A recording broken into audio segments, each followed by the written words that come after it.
the microphone. Alexis, was there a different mindset from the series and the movie? Oh yeah, absolutely, and you can see it visually. There's such a different tone. I mean, after watching the series for so many years, and you go back and you watch the original film, and you just see the tone is so much almost darker. You know, there's a heightened sense of things for the movie, partly because in a film there's so much detail that has to be condensed, and you have to really get the energy going from the beginning. And it was designed to be a serious, like, dramatic sci-fi series. I think the whole element of the comedy and the lightness of it was something that only the cast of the series could bring to it.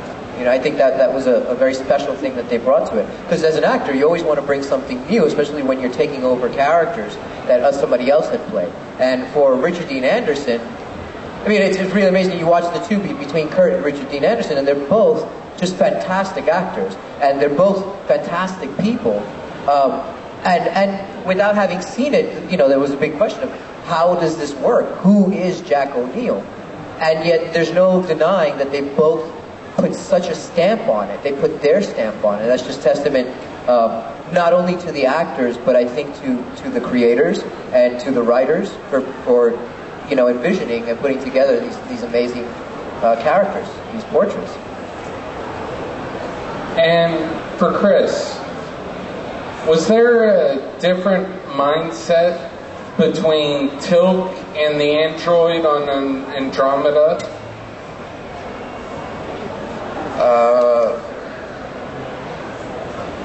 Yeah, the android was fatter.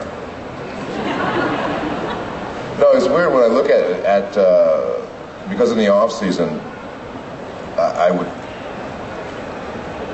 I guess sloth would be the word.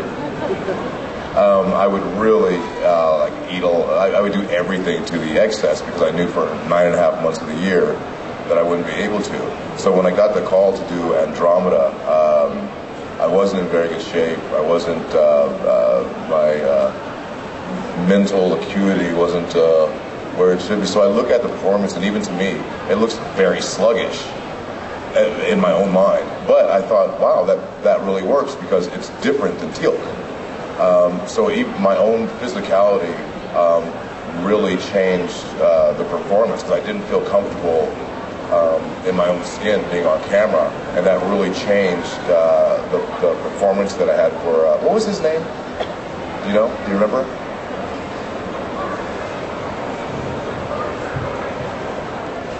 Oh, what? Say it again? Horatio? Was it? No. What was it? It was who? Peace.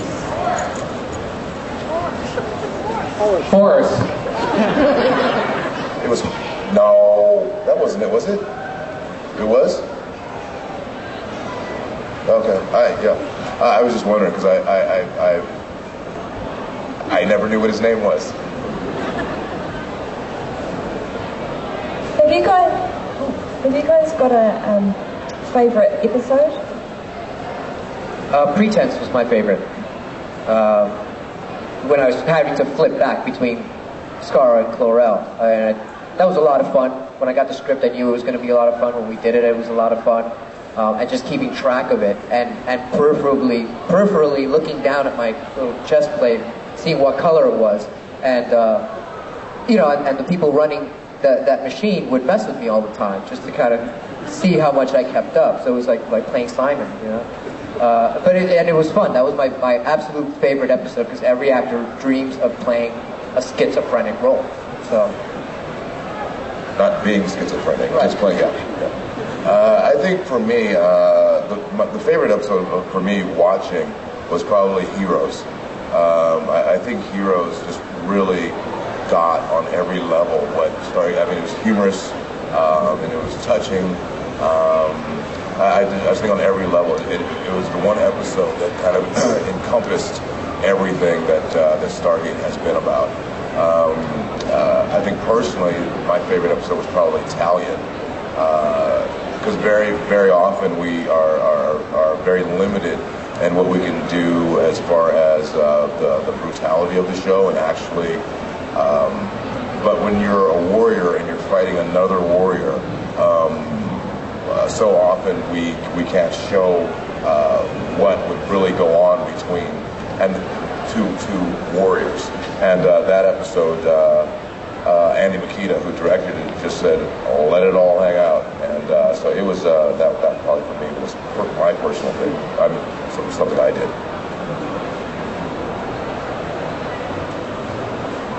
I have two questions. The first one is, what kind of training do you do to do the staff weapons and things? And for Chris,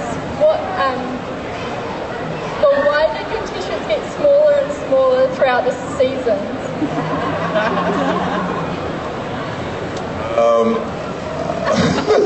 Why did my t-shirts get smaller?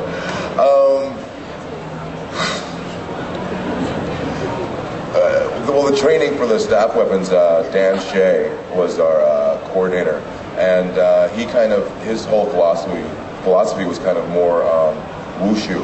So those were the kind of longer, bigger, sweet, more. It's a very lovely visual martial art for the camera, and that kind of came out of the whole Crouching Tiger, Hidden Dragon, that sort of thing. Why did my t-shirts get smaller?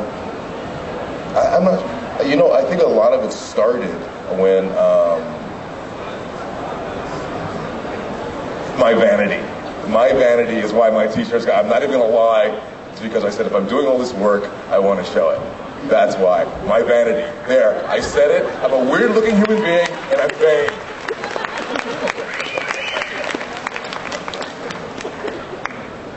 We appreciate it. Chris, you have quite a lot of creative input into the things. I think one of my favourite episodes was, is it Changeling, where Tilk is a fireman. That's pretty much the best Stargate episode ever. Did you have much input into the movies? And Alexis, are you thinking of moving into maybe writing some scripts or directing or things like that? That's funny because Chris and I were actually just talking about that yesterday, actually, in terms of me moving into writing. And I think that is a field that I'm going to move in, especially now. I have a close circle of friends that have been slowly encouraging me to do that. They've seen some kind of my other little prose work and with all my talks and stuff. So I think it's definitely something I'm going to move into. Directing, I will absolutely, before my life is over, I will be moving into that field permanently, for sure. And it's something I've always looked forward to since I was a kid, growing up as an actor. But I've always kind of figured I'd pace myself and I would grow into being a director. Does that make sense? Rather than be like a Tarantino, where I am a director, and that's very cool, but I'm an actor first. And I started, my foundation in this business is as an actor, and that's my creativity comes from that. So when I become a director, I will bring that with me as well.